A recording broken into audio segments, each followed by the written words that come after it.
Well, anyhow, my name is Mila Adams, and this is Shelley. Hi. We are second semester doc students here at Marymount University. We're going to be talking to you today about Adlerian interventions and techniques that promote self-esteem in school-age children.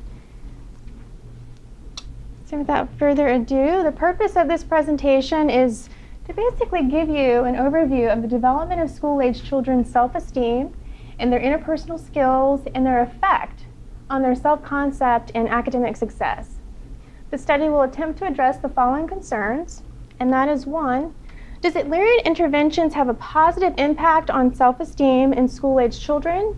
2, how does the self-esteem influence children's overall development? And then 3, what impact does the parent role have on a children's self-esteem?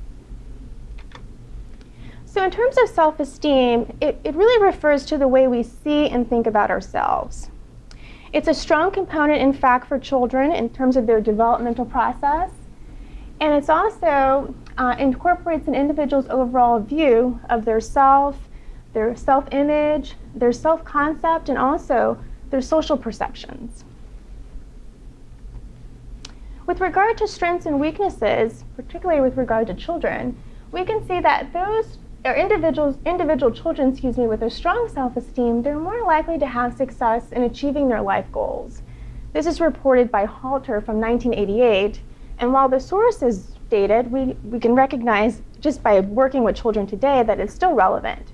It still resonates for children. And also for children who are experiencing high self-esteem, they also are able to meet certain challenges. They have an enhanced social interest. And on the contrary, for weaknesses, we can see that children who suffer from lower self-esteem, they may not succeed in meeting life tasks. They may withdraw socially, they may experience a state of depression, and in some cases, they have a weakened social interest. So in terms of treatment outcomes or interventions, we can look to Adlerian theory to sort of boost their self-esteem.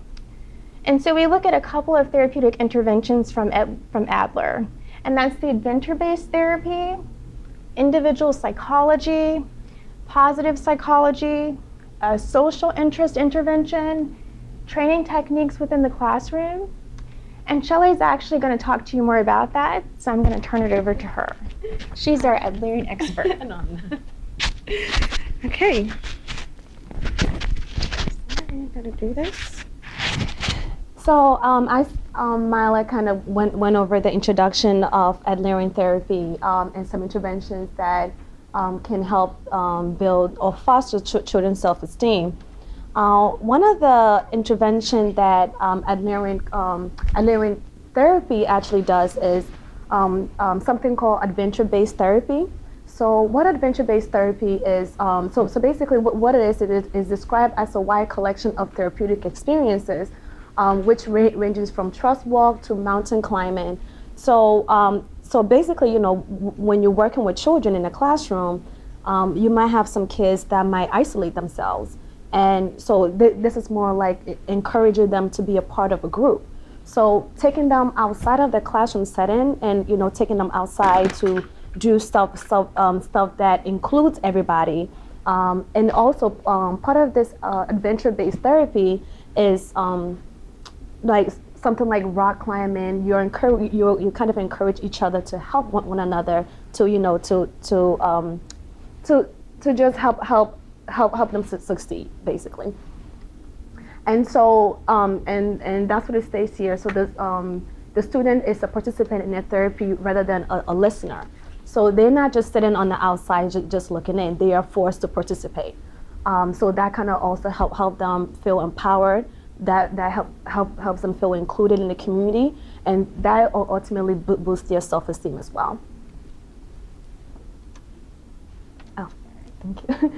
So the guided training technique within the classroom. So this is when it's more like a collaborative effort to work with the teachers and the parents to help the child with their self-esteem. So in the classroom, the teachers will talk to the parents and ask them, what it is that we can do as a teacher to help your children, especially, the things that they need that they can do to build their self-esteem as well. So, so they will do some activities that, they're comfortable doing home based on the information that their parents are giving to them. And then the teachers will incorporate that into the classroom lessons.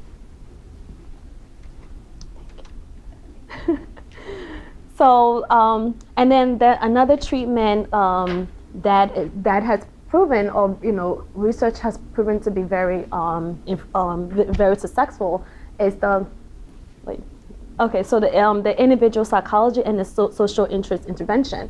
So with the individual psychology, what research has done is usually with the Adlerian therapy, it was usually done on one person. And before it wasn't done on a group of people. So it was more like a case study base. So with this, they're saying that Leak 2006 research is saying that kind of incorporating what has been done with a majority of people and seeing seeing the positive side of it can help with children's self-esteem as well. And positive psychology. So positive psychology, is very basic because the definition of that is subjective well-being, which includes positive affectivity, authenticity, love, compassion, forgiveness, altruism, and guided humility. So what positive, basically that's a definition. The positive psychology is kind of like encouraging the individuals to be kind and to be helpful. Just so they can succeed in their community as well. So I don't know how many of you are familiar with play therapy, and it's not just geared towards Adlerian therapy. Play therapy is widely used, in a lot of private practices and a lot of agencies. But for the purpose of this, for this research, we're focusing on that Adlerian play therapy, and it's not different from the play therapy that I don't know if you've known anyone who's actually gone through that process.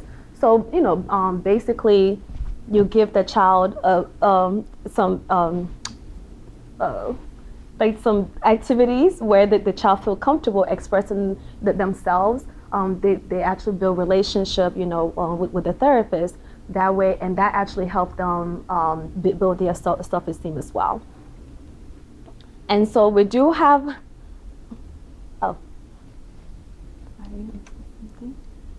okay, so the fourth distinctive phase of play therapy is, like I mentioned earlier, building a relationship with the child, exploring the lifestyle of the child, helping the child gain insight into his or her own lifestyle, and reorienting and re-educating the child as well. So this form of engaging the child is ultimately helping them, feel comfortable to be able to express themselves in a way that they're comfortable, sharing. So this is a quick video. It's not that quick, but I'll stop it. It's very basic. It's kind of talking about Adlerian therapy, and like I said, play therapy is widely done, but Adlerian play therapy is a little different. So I'll go ahead and play the video.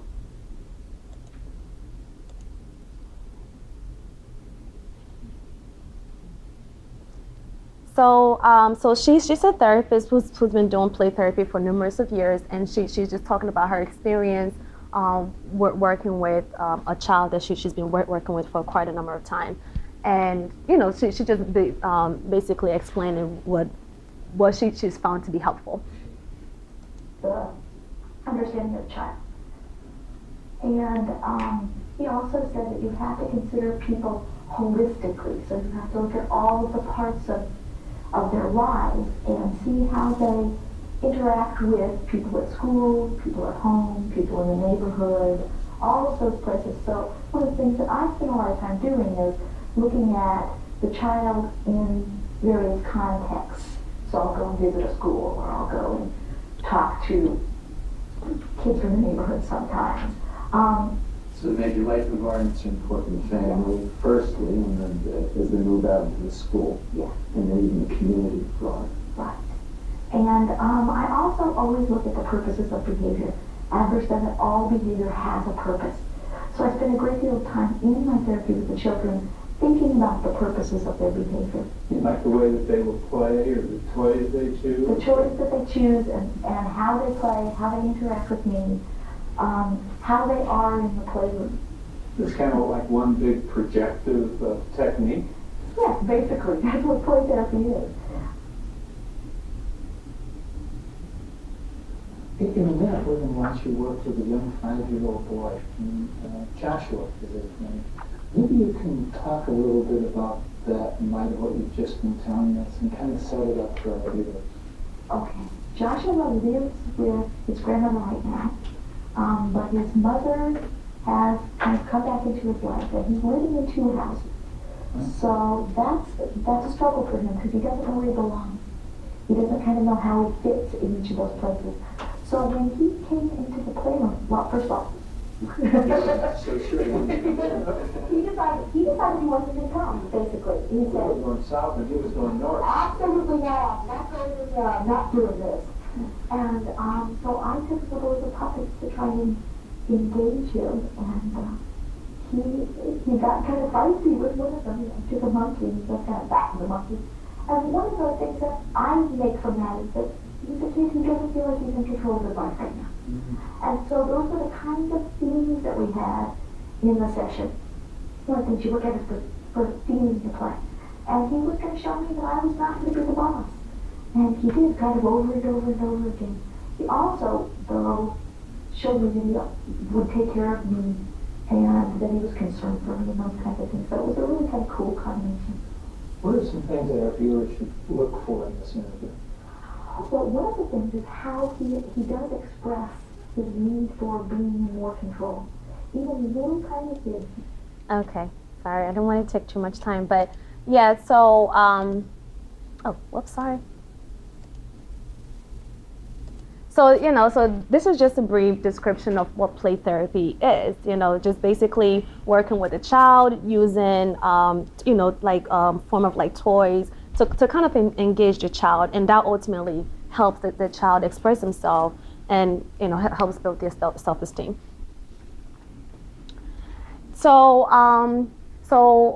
as it was discussed earlier, Adlerian therapy, what Adler emphasized on is, allowing the individual to be a part of a community and not feel isolated. So, using some techniques such as encouragement, support, empowerment is one of the big things in Adlerian therapy in general. So some implications for counselors that can be, that is encouraged is to allow counselors to continue pushing for this type of activities. Like I mentioned earlier, the interventions used in a classroom to be done more often in a classroom setting, to kind of engage the child. And then, and it's also important to assess the level of belonging with the child to feel inclusive and not feel isolated. And then also, another thing is involving the family, because when you're working with children, family is a big part of it too. You don't want to leave them out of it. You want to be able to involve them and see what their thoughts and their ideas are to be able to help their child with their self-esteem as well.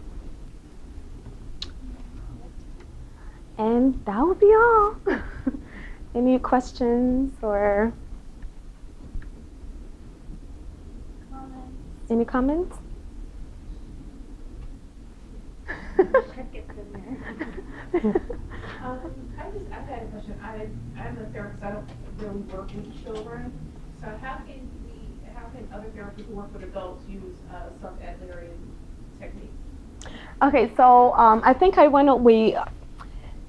we went over some interventions, and one of the interventions that we went over, especially like with play therapy, is very common. But one of the interventions that we went over is adventure-based therapy, where you're not bound to the classroom setting, but you can actually take the child. You can take a group of children to an excursion, where you can actually encourage them to be a part of the group, and and help them be inclusive in the setting, because in the classroom you might. Huh, 2 minutes, okay. Sorry. Because in a classroom, you might have a child who is just sitting somewhere and they're just not, they're not listening, or they're just in their own world. But that encouraged them to be a part of something. No, I'm saying, how would you do Adlerian techniques with adults? Oh, Not with children. adults? Yeah. not Oh, sorry, with adults. Okay. Yeah. Well, I've done some things with adults as Yeah. well, and for me, I mean, you know, kind of looking at some things, some key factors based on the information they're sharing with you. Like if they're talking about their family, some issues that is coming from their childhood. You know, like for me, I listen to when they start talking about their parents, and then that kind of gives me the idea that, wait a minute, let's table that. Tell me a little bit more about your childhood experience, you know, and that kind of dives into, you know, like looking into your family system, because in Adlerian therapy they have a worksheet where they would do the family constellation with you. They will go through that whole process with you, and even actually encourage you to think about your earliest memories, you know, and that it's amazing. It's just a very powerful process, but it is a process, and it's not something that it can be done in 2 or 3 sessions. You have to be willing to go through that process to, you know, to feel empowered. I hope that answered your question. Yes. Okay. Yeah, I just wondered about adults. 'Cause I was The children, yeah. Any questions? Hi. Are there any other techniques maybe that you didn't have the chance to mention? You know, That would go along with this approach? Sounds like you've studied it a lot and you've used it a lot. Anything else? You know, it's funny because there are quite a number of techniques out there. And another technique that I didn't include is doing the earlier recollection with the child.